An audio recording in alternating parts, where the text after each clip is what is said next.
말씀 신명기 9장 10절.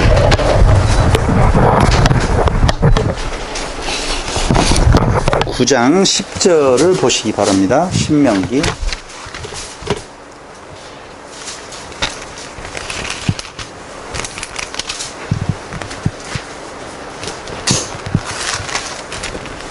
여호와께서 두 돌판을 내게 주셨나니 그 돌판의 글은 하나님이 손으로 기록하신 것이요 너희의 총회의 날에 여호와께서 산상 불 가운데서 너희에게 이르신 모든 말씀이니라. 아멘. 여기 총회의 날이 카할이거든요. 그게 교회예요.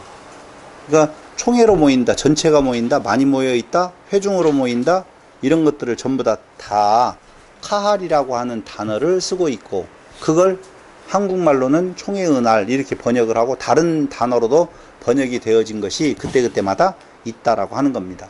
그래서 아까 이야기했던 신명기에서 나오는 에클레시아 교회라고 하는 개념 말씀을 드렸고, 결국은 시내산 회중, 시내산 밑에 모여 있었던 그 교회, 여호와께서 소집한 백성, 여호와께서 주신 규례들의 구속을 받는 백성, 이들은 중요한 것이 뭐냐면요, 그 시내산에서 하나님께서 주신 그 규례, 그곳에 순종이라고 하는 단어가 거기 가입되어져야 돼요. 그러니까 회중은 그들을 불러낸 자의 뜻에 따라서 어떤 가치로운 것이 이루어져야 되는 거거든요. 그러니까 봐봐요. 에클레시아는 에크칼레오라고 그랬잖아요. 뭐뭐로부터 불러낸다. 그럼 거기에서 중요한 것은 뭐뭐로부터 불러낸다가 아니라 불러낸 자가 누구냐라고 하는 내용이거든요. 그래서 불러낸 자가 누구냐, 그 불러내어서 그 회중, 교회가 되어지면 그 교회는 불러낸 자의 뜻을 따라서 살아가는 그런 공동체가 되는 거예요. 그래서 우리는 흔히 말할 때 시내산 회중이라고 이야기할 때 시내산에서 그 불러낸 자의 뜻이 선포되어지잖아요. 그러면 그 선포되어지는 자의 뜻을 몇 가지로 이야기하는데, 그 모인 공동체를 예배하는 공동체, 율법을 낭독하고 죄를 자복하고 하나님을 경배하는, 그리고 뒤에 가서는 그 시내산 회중이라고 하는 그 존재가 이스라엘이거든요. 결국은 그들 앞에 히스기야의 명령을 따라서 유월절을 지키기 위해서 모인 백성들도, 히스기야의 명령으로 유월절을 지키기 위해서 모인 회중들도 그걸 카할이라고 말을 한다. 그걸 신약의 용어로 말하면 에클레시아 이렇게 말할 수가 있다는 거예요. 그리고 국가적 위기에 모인 회중도 역시 역대기 하 20장 5절로 14절에 보면 국가적 위기가 있었을 때 모여요. 그러면 그 모임을 카할, 다른 말로 이야기하면 에클레시아 이렇게 말할 수가 있다는 거죠. 그러니까 교회라고 하는 개념은 특수한 말이 아니에요. 그냥 그 교회라고 하는 자체는 회중, 모임, 단체, 이것을 교회라고 지금 말한다. 그러면 교회에 생명을 불어넣는 그 교회가, 우리가 알고 있는 그 교회가 되기 위해서 어떤 모습이어야 되는 건가가 이제 중요한 내용인 거예요. 중요한 것은. 그래서 역대기에는 약 30회 정도의 카할이라고 하는 단어가 나오는데, 이 성전의 역대기에 나와 있는 성전에 모인 무리들을 시편에서나 시편 같은 경우에 거룩한 회중, 시편 22편 22절을 한번 보실래요?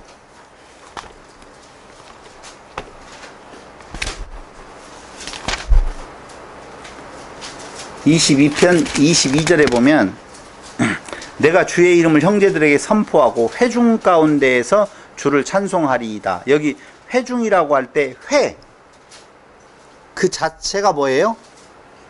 교회, 카할이라고 하는 개념이다. 그래서 카할은 여기에 말한 대로 주를 찬송하는 찬양의 개념도 있다. 하나님을 경배하는 모습도 있다라고 하는 겁니다. 그리고 89편 5절 7절 뭐 여러 가지를 놓고 보면 신도의 회중, 성도의 모임, 이런 것들을 전부 다 시편 149편 1절도 한번 보세요. 시편 149편 1절.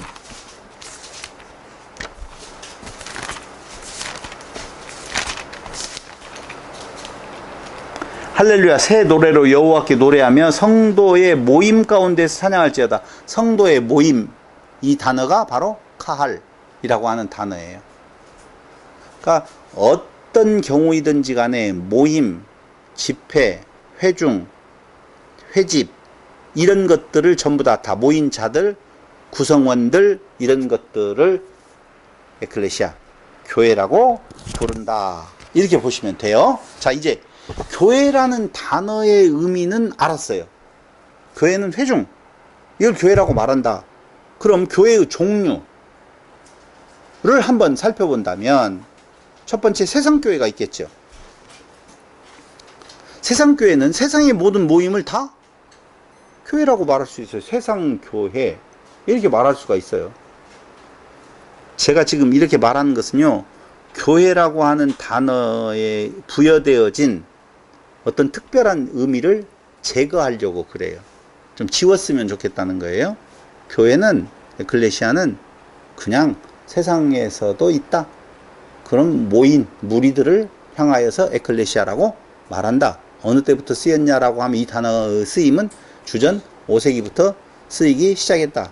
도시에 어떤 문제를 토론하기 위해서 모인 무리들을 에클레시아라고 다 지칭을 했다. 그것을 교회가, 기독교가 차용을 해서 쓰는 거예요. 그럼 히브리인들은 에클레시아라는 단어를 쓰기보다는 카할이라는 단어를 거의 사용을 했단 말이에요. 우리는 카할하면 교회라는 개념이 잘 안 들어오잖아요. 그럼 카할은 그냥 거룩한 무리, 회중 이런 것들이 더 강한데, 교회는 특수한 의미를 부여해가지고 그 교회라는 단어 속에 그것만 들으면 뭐 특별한 어떤 의미가 있는 걸로 생각하고 의미를 부여해서 거기에서 뭔가를 끄집어내려고 하는 부분들, 의도가 숨겨져 있다는 거예요. 그래서 물 타버리자. 교회라는 단어에다가 물을 타가지고 그냥 모이면 다 교회다. 세상교회 1번. 원래 헬라인이 공적인 일과 관계된 전령관에 의해서 소환된 단체 또는 불러냄을 받은 자, 자유시민들의 모임. 그래서 이들을 가르쳐서 회중이라는 의미로 불렀던 단어가 에클레시아다, 그 말입니다. 그러니까 어떤 도시에서 전령관에 의해서 왕의 명령이요 아니면 누구의 명령이요 해가지고 막 모이라고 할 거 아니에요. 그들이 모였었을 때 그들을 에클레시아라고 불렀다. 그래서 세상 교회다, 그걸 그렇게 말을 하는 거예요. 사도행전 19장 39절에는 이걸 뭐라고 말하냐면, 자, 볼 것도 없어요. 그럼 물어볼게요. 민회라는 말이 단어가 나와요. 여기 사도행전 19장 39절 민회는, 찾아봐야 되겠구나. 사도행전 19장 39절 뭐라고 나와 있겠어요? 에클레시아로. 그렇죠. 사도행전 19장 39절에 보면, 제가 읽어드릴까요? 읽어보겠습니다. 일찍이 예수께 밤에 찾아왔던 니고데모도 몰약과 아니네, 제가 요한복음을 읽었어요. 죄송해요. 사도행전을 가야 되는데 급했어요. 19장 39절 다 같이 한 목소리로 읽어보겠습니다. 시작. 정식으로 민회에서 결정할지라. 근데 이 민회도 에클레시아라고 하는 단어를 쓰고 있어요. 그러니까 여기 에클레시아는 왜 민회로 번역을 했을까요? 교회에 이렇게 말해야 될 거 아니에요. 책망받을 위에, 아니, 만일 그 외에 무엇을 원하면 정식으로 교회에서 결정할지라. 이렇게 해야 될 거 아니에요. 에클레시아는 교회니까. 에크칼레오, 불러낸 자들, 에클레시아를 썼으니 여기도 하나님이 불러낸 자들의 모임인가? 아니잖아요. 그러니까 우리는 에클레시아라고 하는 단어에다가 중요한 의미를 부여하려고 하는 경우가 있더라. 아니다. 에클레시아는 민회도, 모임도, 단체 회중도 전부 다 에클레시아로 불렀다 라는 것을 지금 말씀을 드리는 거예요. 그리고 중요한 거 있어요. 봐봐요. 에클레시아라는 단어를 쓸 때에는 합법적인 모임에다 써요? 아니면 불법적인 모임에다 써요? 그렇게 제가 유도를 한 거예요. 그렇죠. 맞아요, 목사님. 그 말이에요. 모임은 합법적이든 불법적이든 모임 자체 회중들을 에클레시아라고 부르기 때문에 그건 합법적인 교회도 있고 불법적인 교회도 있다. 합법적인 민회도 있고 불법적인 민회도 있다. 라고 하는 것을 지금 말씀을 드리는 거라니까. 어떤 종류의 모임이든지 모임 자체를 말할 때에는 에클레시아라고 말을 한다. 그럼 세상 교회를 이야기를 할 때, 그 교회라고 하니까 또 이상한 생각 들어가면 안 돼요. 세상 모임을 이야기할 때 쉽죠. 세상 모임을 이야기할 때 그 모임을 에클레시아라고 부르는데 그건 불법적이든 합법적이든 전혀 관계가 없다. 상관없이 모임들에게다가는 당시에 뭐라고? 에클레시아라고 부른 것이다 라고 하는 거예요. 그럼 우리가 말하고 있는 교회는 어떤 교회예요? 그렇죠. 그 말을 하려고 하는 거예요. 우리가 지금 말하려고 하는 것은 하나님이 불러내어서 하나님에 의해서 불러냄을 받은 자들을, 그 모임 무리를 교회라고 부르니 앞에다가 뭐라고 꼭 붙여야 돼요? 하나님의 교회, 그리스도의 교회라고 불러야지 맞아요. 근데 그걸 줄여서 교회라고 부르는 것은 하나님의 교회의 단어를 누가 도둑질해 가지고 그런다니까, 묘하게. 우리는 그 하나님의 교회하고는 아무 상관이 없어요. 이름만 그럴듯하게 지어가지고 그게 정통인 것 마냥. 그러니까 설명하면 맞아요. 세상에 교회가 많은데 그렇게 설명을 할 거예요. 내가 안 가봐도 알아요. 교회는 다 모임을 말한다. 거기에 하나님이 없으면 무슨 교회냐 그게. 그러니까 지금 기독교, 우리가 흔히 기성교회라고 말하는 데에는 하나님은 어디로 가버리고 목사가 왕이고 뭐, 그러니까 그건 다 잘못된 교회다. 우리만 하나님의 교회다. 이렇게 또 설명을 하지 않을까? 이런 불길한 예감이 들어가긴 해요. 그 교리를 안 들어봐도. 그러니까 성경이 말하고 있는 거룩한 무리라고 하는 개념에 있어서의 교회는 하나님의 교회. 고린도전서 1장 2절 아까 읽었던 게예요. 그게 다시 한번 찾아가서 읽어보도록 하겠습니다.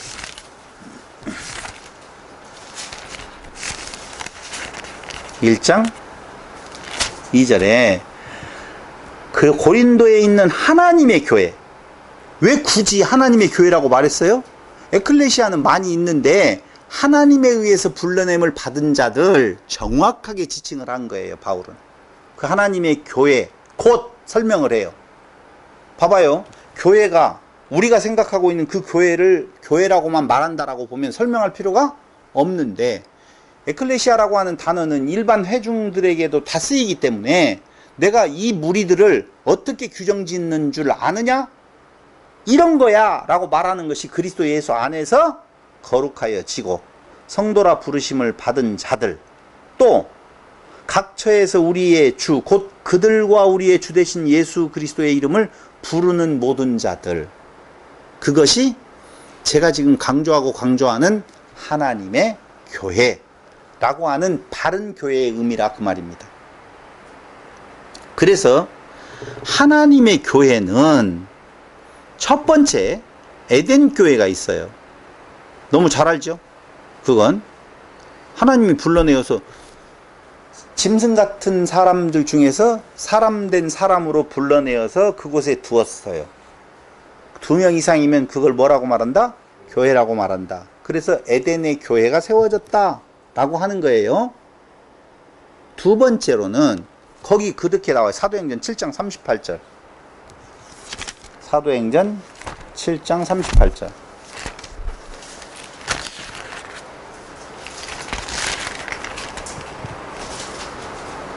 시내산에서 말하던 그 천사와 우리 조상들과 함께 광야 교회에 있었고 라고 말하죠. 자, 여기 보세요. 그러면 광야 교회에 있었다라고 하는 말은 특수한 말이에요? 그냥 평범한 말이에요? 평범한 말이다 이거예요. 광야에서 하나님께서 그들을 불러낸 그 무리들. 그러니까 광야의 교회가 특수한 것이 아니라 그 광야의 교회, 그 광야에 하나님이 불러낸 무리들은 왜 불러내었느냐가 중요한 거예요. 교회는 무리가 중요한 것이 아니에요. 숫자가 중요한 것도 아니고요. 그렇다면은 그 교회로, 에클레시아로 그 군중을 모이게 하신 목적이 분명히 있다는 거예요. 그게 교회의 표지라 이렇게 말을 하는 것이죠. 다시 말씀드리면 에덴교회, 광야교회 세 번째는 그 무리들이 가나안 땅에 들어가서 이제는 하나의 나라를 이루었잖아요. 그럼 나라도 군중 아니에요? 그걸 가나안 교회 이렇게 말을 할 수가 있다는 거예요. 네 번째로는 신약교회를 들 수가 있어요. 하나님이 불러내요. 모이게 한 자들 있잖아요. 베드로전서 2장 9절로 10절 한번 찾아볼래요? 베드로전서 2장 9절로 10절.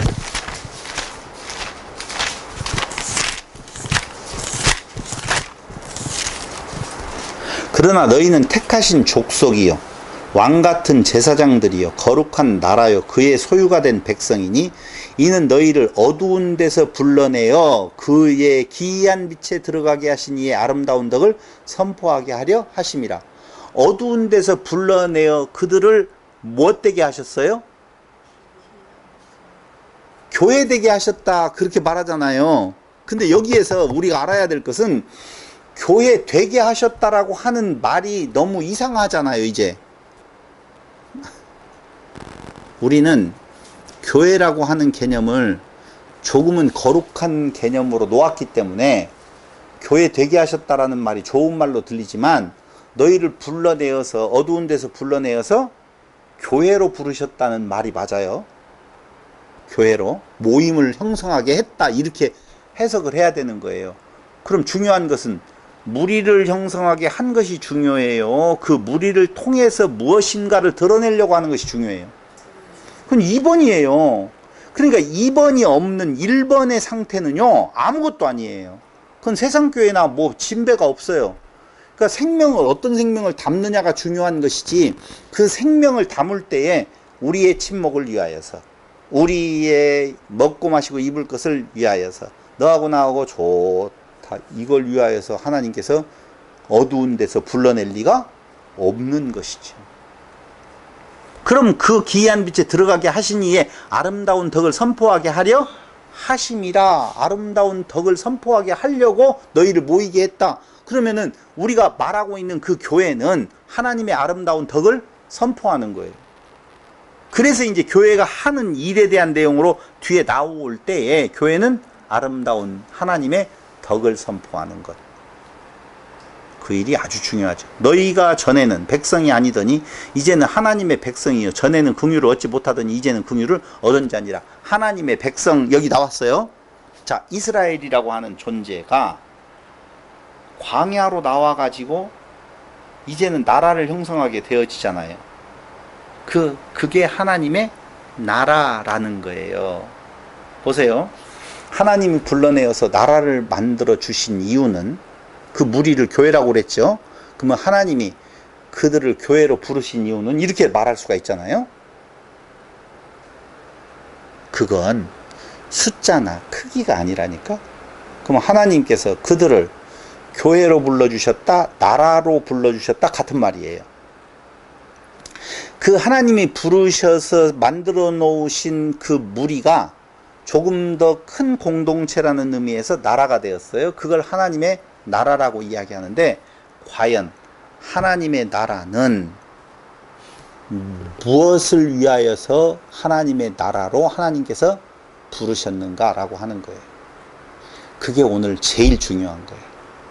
오늘. 자, 한 구절 더 찾아보겠습니다. 에베소서 4장 1절.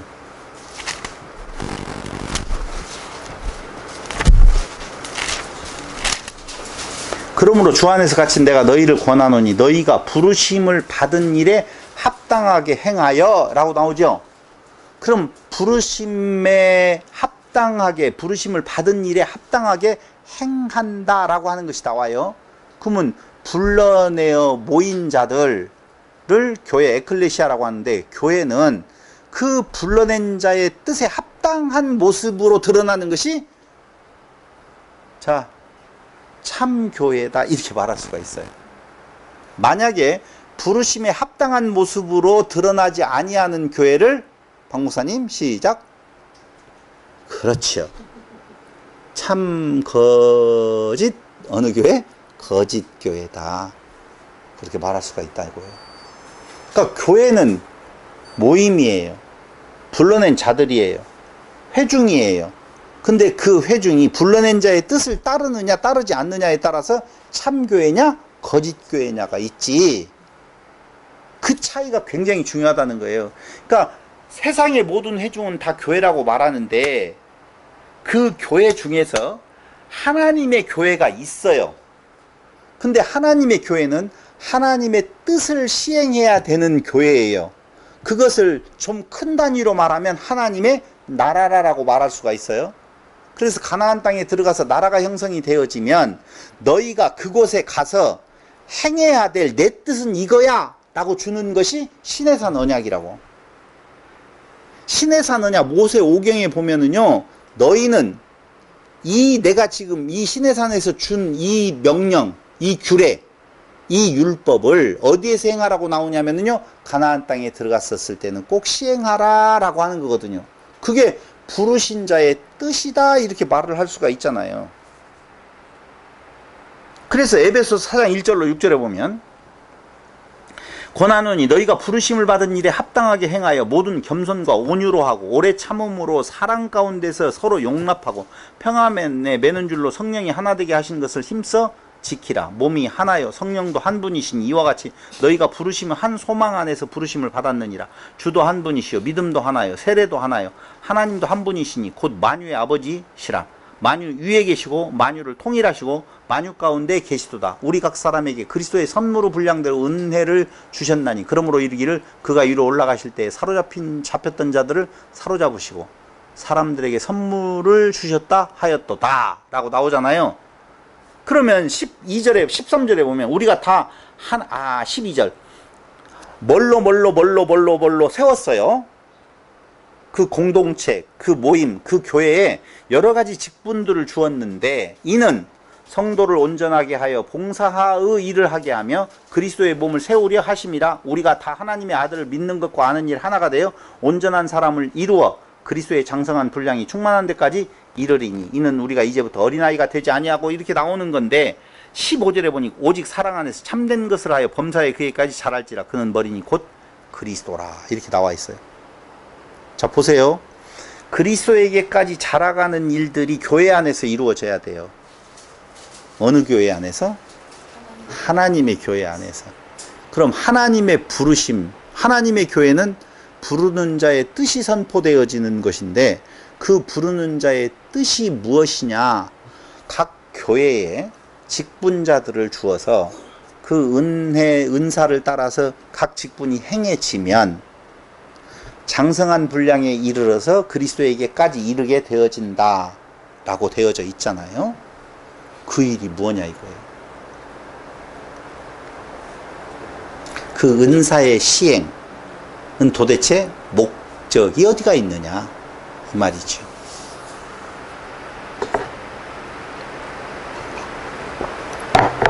제가 이렇게 말을 하니까 어떤 분은 참된 교회가 있으면 거짓 교회가 있다라고 말을 했잖아요. 그럼 거짓 교회가 있다는 증거를 보여줘야 될 거 아니에요. 그 거짓 교회의 증거가 어디 나오냐면 창세기 49장 6절 보세요.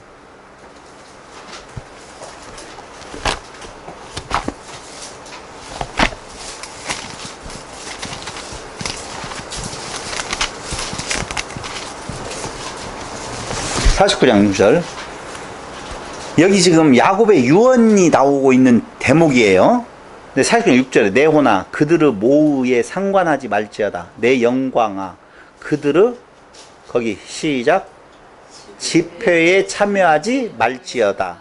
근데 그 집회라고 하는 단어가 다 같이 시작 카할 카할 에클레시아로 번역되어진 카할이라고 하는 단어예요. 그러니까 그들의 집회에 참여하지 말지라 그들이 지금 모여가지고 어떤 모의를 하고 있어. 근데 그 모의가 어디에서 이루어지냐? 카할, 교회에서 이루어진다고요. 그 모임을, 그럼 그 교회, 그 카할, 그 집회는 지금까지 우리가 이야기하고 있는 것처럼 악한 모임. 그 교회를 거짓 교회라 말할 수가 있다는 거예요. 보세요. 거짓 교회는 참 교회하고 차이점이 딱 한 가지예요. 참 교회는 세우는 거고, 거짓 교회는 죽이는 거고, 무너지게 하는 거고, 깨는 거라니까. 그게 차이예요, 오늘. 또 하나 찾아볼까요? 시편 26편 5절.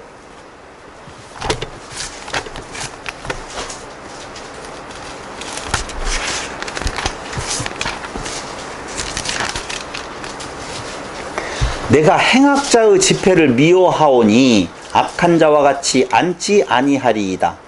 다 같이 시작. 내가 행악자의 카할, 행악자의 카할, 다른 말로 하면 행악자의 에클레시아, 그러니까 행악자의 에클레시아, 행악자의 카할, 그것을 제가 지금 이야기했던 거짓 모임, 회중, 거짓 교회라고 말할 수가 있다고요. 그래서 내가 행악자의 집회를 미워한다라고 하는 이 말 자체도 교회는 자칫 잘못하면 행악자의 교회가 되어질 수 있다는 거예요.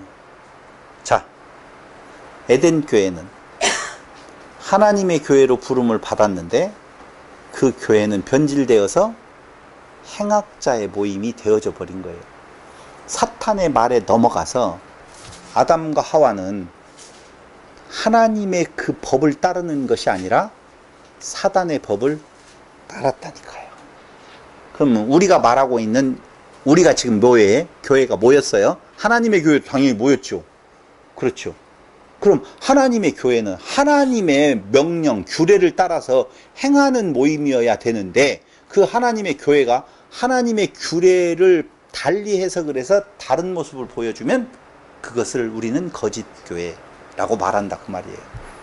그러니까 교회가 따로 있는 것이 아니라 그 교회가 그렇게 무너질 수도 있고 하나님은 세우려고 하는 거예요. 그러면 무너지는 모습은 어디에서 갈리게 되어지느냐?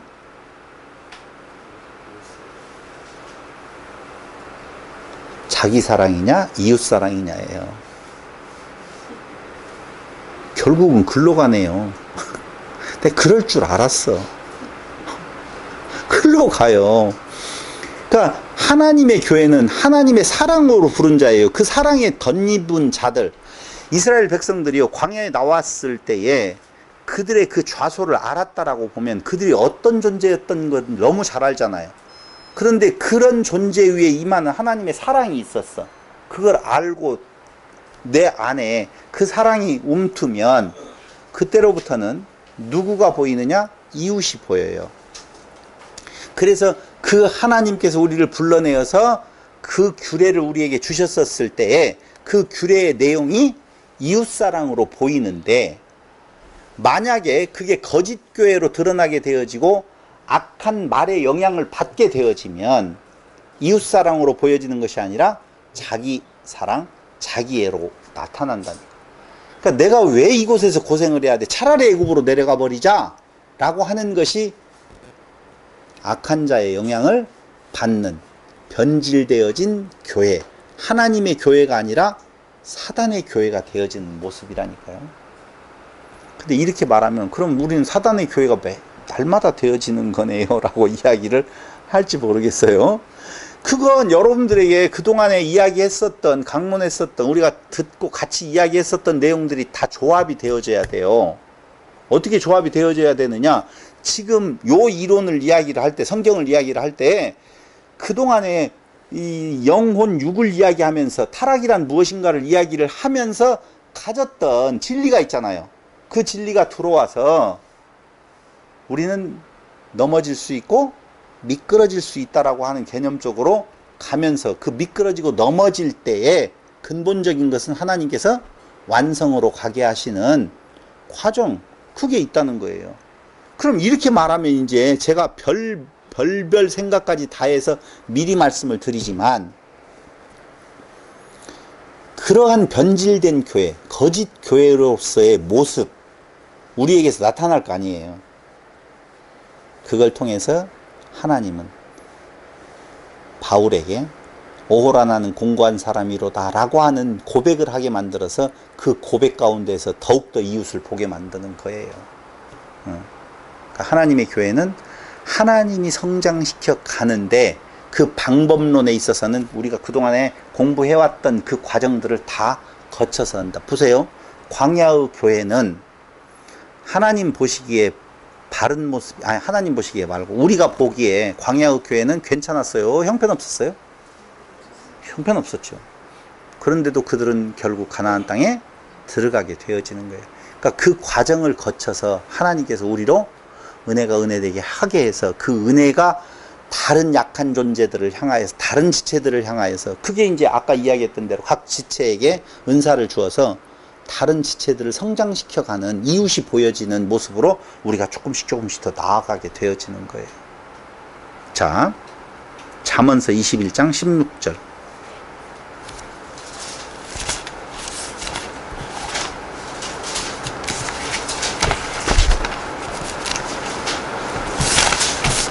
(21장)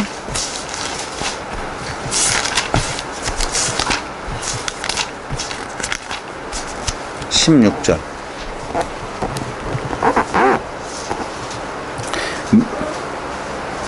명철의 길을 떠난 사람은 사망의 회중에 거하리라.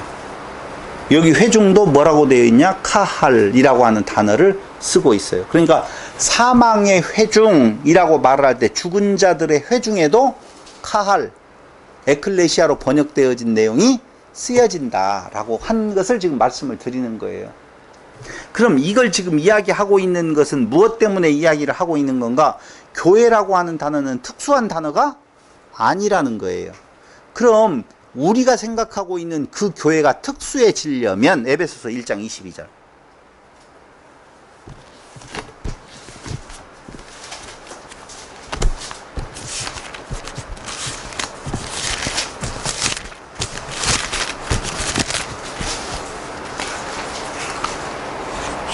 에베소서 1장 22절을 한번 봉독해 드리도록 하겠습니다.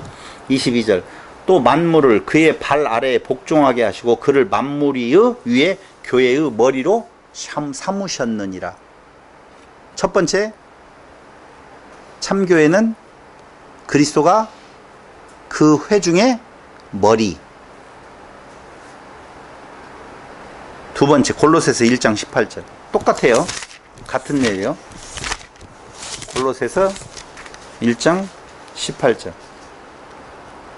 그는 몸인 교회의 머리시라. 그가 근본이시요 죽은 자들 가운데서 먼저 나신 이시니 이는 친히 만물의 으뜸이 되려 하심이니라.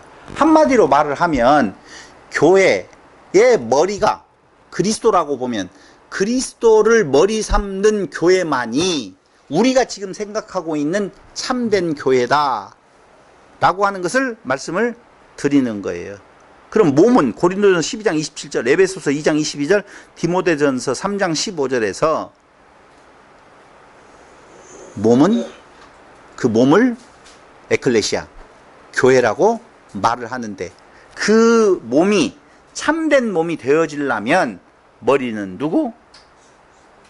머리는 그리스도가 되어져야 된다. 자, 정리. 이제 끝터리까지 다 왔어요. 다른 말로 이야기하면 참교회와 거짓교회가 나눠. 교회라고 하는 단어는 모든 모임에 다 교회라고 하는 단어를 쓴다. 근데 기독교에서 말하고 있는 하나님의 교회를 이야기를 할 때에는 참된 교회와 거짓교회가 있다. 거짓교회는 하나님의 이름을 빙자하고 그리스도의 이름을 빙자해서 자기의 유익을 구하는 것이 거짓교회고, 참된 교회는 그리스도를 머리 삼고, 저기 중요한 말이에요. 그리스도를 머리 삼고 그 머리에 지령을 받아서 살아가는 모임. 그걸 참된 교회라고 말을 한다. 그러면 그리스도가 머리 된 교회는 어떤 지령이 있느냐 이거죠.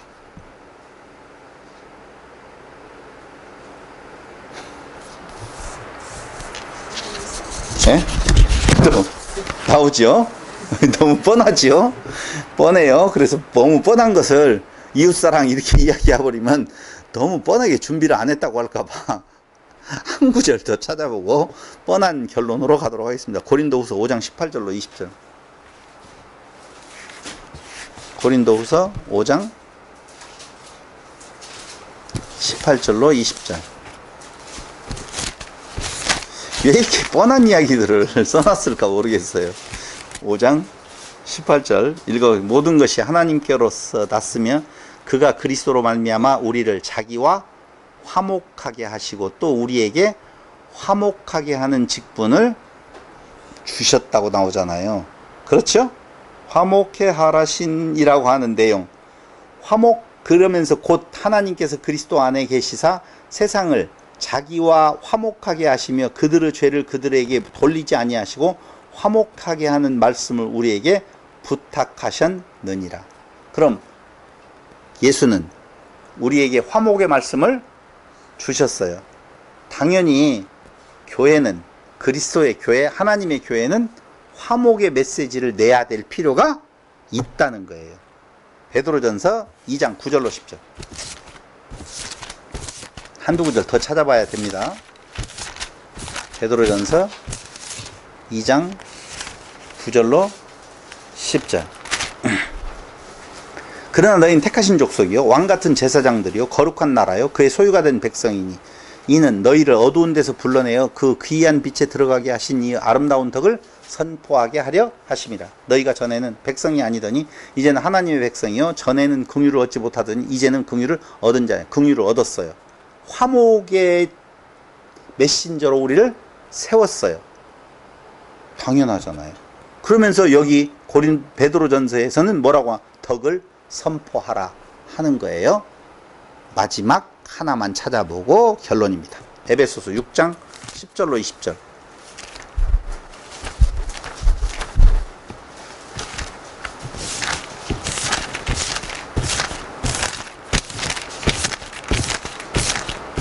에베소서 6장 10절로 20절.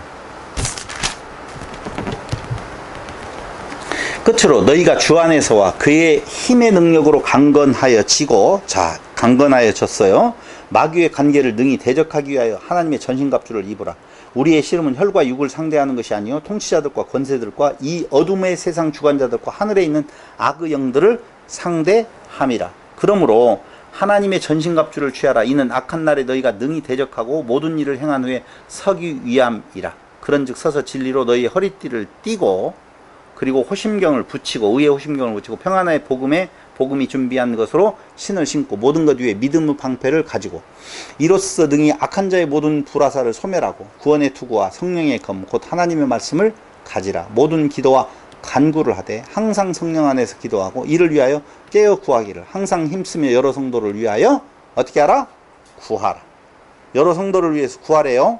보세요. 나살기 바빠요. 성도의 삶이 궁금해요. 미안해요. 이번에 우리와 같이 공부를 하고 있는 최 집사님, 최경숙 집사님 남편 되시는 분이 수술을 어젠가 하셨어요. 많이 몸이 안 좋아서 수술이 어떻게 됐는지 궁금도 하기도 하고. 근데 제가 처음이라고 하는 개념이에요. 그렇게 그 마음에 참 좋아졌으면 좋겠다. 근데 그 남편 되시는 분은 잘 몰라요. 알죠? 박 목사님은. 전도사님도 알거려? 우리 베리 따라갔던 그 집사님. 그분이에요. 그 남자분이 수술을 하셨어요. 근데 그 마음이 내 마음속에서 그 소식을 듣고 기도해달라고 하는 그 이야기를 듣는 순간 진짜 마음이 가더라고. 그게 기도겠죠? 아마 막 골방에 들어가가지고 주여 낫게 해주시기를, 뭐 수술이 잘 되게 해주시길, 이렇게 기도하지 않아도 그 마음이 가는 이유가 뭐 때문에 그래요? 그 말씀 안에서 같은 곳을 바라본다라고 하는 지체라고 하는 개념이 있으니, 내 삶이 지금 바쁘고 힘들고 어렵더라도 누군가의 그 아픔, 혹시 말씀으로 인하여서 약해져 있는 성도들 생각을 하면 구하게 되어지더라니까. 그게 부자가 되어달라, 병이 낫게 해달라, 이런 개념이 아니에요. 그 성도들을, 그 우리 수술 받으시는 그분에 대한 내용은 잘 모르잖아요. 우리가 교제 안 되어 있고 그러기 때문에. 근데 그 최 집사님의 그 마음이, 그 말씀을 같이 나누는 몇 번의 그 내용을 통해서, 아, 와 닿아요. 저 마음이 상처가 안 됐으면 좋겠다, 힘을 얻었으면 좋겠다, 안정적이었으면 좋겠다라고 하는 생각들이 자꾸자꾸 가는데, 제가 제 생활보다도, 죄송해요, 이건 제가 뭐 훌륭하다는 말 진짜 아니에요. 마음이 가더라니까. 그게. 그래서 누군가를 위하여서 구하게 되어진다라고 하는 내용이, 그 받은 사랑의 같은 지체라는 개념이 없으면 결국은 우리는 신앙이라고 하는 것을 자기 스스로의 육체에 먹고 마시고 입을 것을 위한 것으로 갈 확률이 높더라라고 하는 개념이에요. 이스라엘 백성들이 광야에 모아놓고 하나님이 불러내어서 광야에서 너희가 가나안 땅에 들어가면은 행해야 될 법이다 라고 주신 것이 모세오경, 그리고 신명기를 중심으로 한 신명기 법전 모세오경이라고 우리가 말을 할 수가 있거든요. 근데 그 법을 사람들은 자꾸자꾸 율법과 복음이라고 하는 것으로 나누려고 하는 것이 있는데, 그게 아니에요. 그들을, 그 무리를 만들어서 그 하나님의 교회되게 하신 것은 다른 거 없어요. 그 이웃을 너희가 돌아보며 살아. 그게 성도 삶에 있어서 가장 행복한 거야 라고 하는 것을 말을 하는 거라니까요. 여러분, 하루 종일, 한 주간 동안, 한 달 동안, 1년 동안, 금방 벌써 1년 다 지났죠? 이제 조금 있으면 가을이에요. 다 낙엽이 떨어지게 되어지면 또 한 살 먹게 되어져요. 근데 살아봐서 알겠지만, 내 먹고 마시고 입을 것에 대한 내용에 첨착해서 그곳을 향하여서 뭔가 생각하고 가면 인생이 얼마나 팍팍하고 힘든지 몰라요. 그런데 이웃이 보이기 시작하고, 그 말씀 안에 있는 내 이웃이 어떠한 상태에 있는 건가, 그를 향하여서 저 같은 경우에는 바른 메시지, 하나님의 그 사랑의 메시지를 어떻게 잘, 그게 저는 전도고, 그게 제가 이웃을 사랑하는 모습이라고 보면, 진짜 여러분들이 나누어서 알겠지만, 우리가 이 모임을 이렇게 또 특정하게 되어지면 요 모임만 소중하다라고 생각할까봐 참 아픔이 있지만은, 이건 사랑 없이는 할 수가 없는 내용이라고. 그렇지 않아도 하는데요. 맞아요. 그렇지 않아도 해요. 차이는 딱 하나 있다니까? 나의 자랑이냐? 그가 보이느냐? 그 차이거든요. 그가 보이느냐? 그럼 예수님이 이 땅에 오셔서, 나야, 내가 너희를 얼마나 사랑한 줄 알아? 알겠지? 이런 표정을 질 리가 없잖아요. 예수님께서 내가 너희들 얼마나 사랑한 줄 알지? 똑바로 알아? 이런 개념 아니고, 내가 너를 사랑한다. 그걸 어디에서 우리는 볼 수가 있냐면요, 부모가 자식을 볼 때에 내가 너를 얼마나 사랑한 줄 알아? 그러니까 우리는 부모를 두 면에서 보잖아요. 내가 이놈아 너를 어떻게 키웠는데, 이건 죄송하지만 그런 사랑이라고 볼 수가 없잖아요. 그래. 그런 거예요. 뭐 말이 뭔 표현가 있어요? 그래서 신명기 법전에 나와 있는 내용, 모세오경에 나와 있는, 특히 신명기를 잘 연구하다 보면 그게 이웃사랑이라고 하는 개념이 하나님 사랑하고 어떻게 연결되어지는 건가. 봐봐요. 하나님을 사랑하고 이웃을 내 몸과 같이 사랑하라. 하나님을 사랑하라는 거 어떻게 할 수 있어요? 이 집사님, 이용욱 집사님, 하나님 사랑하실 수 있으세요?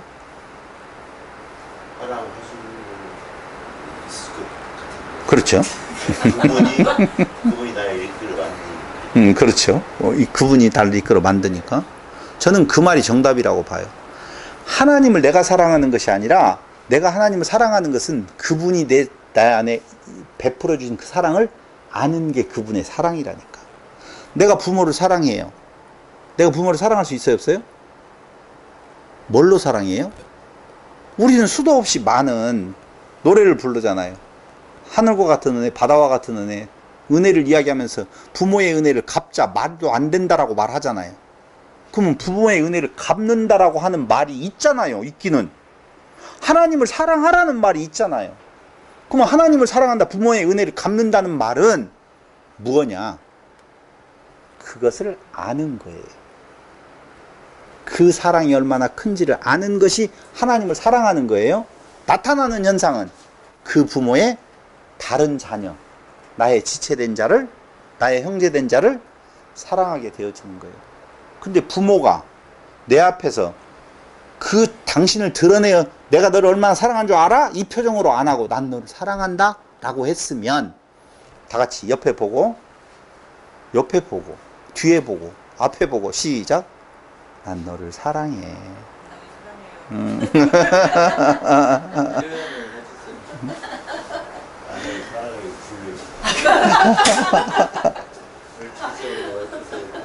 그게 참된 하나님의 교회다라고 하는 거예요. 교회는 건물 아닙니다.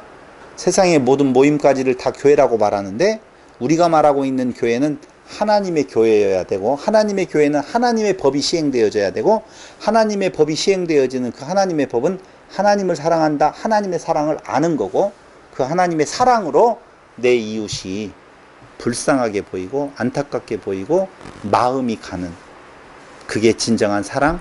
그걸 왜 우리 보고 하라고 하셔서 신명기 법전을 주었냐 이거죠. 왜요? 왜 주셨어 그걸?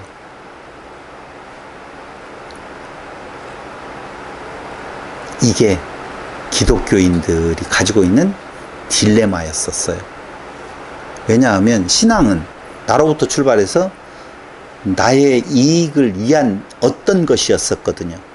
내가 하나님을 향하여서 정성을 다하면 하나님께서 나를 위하여서 나에게 뭘 준다고 생각을 했었거든요.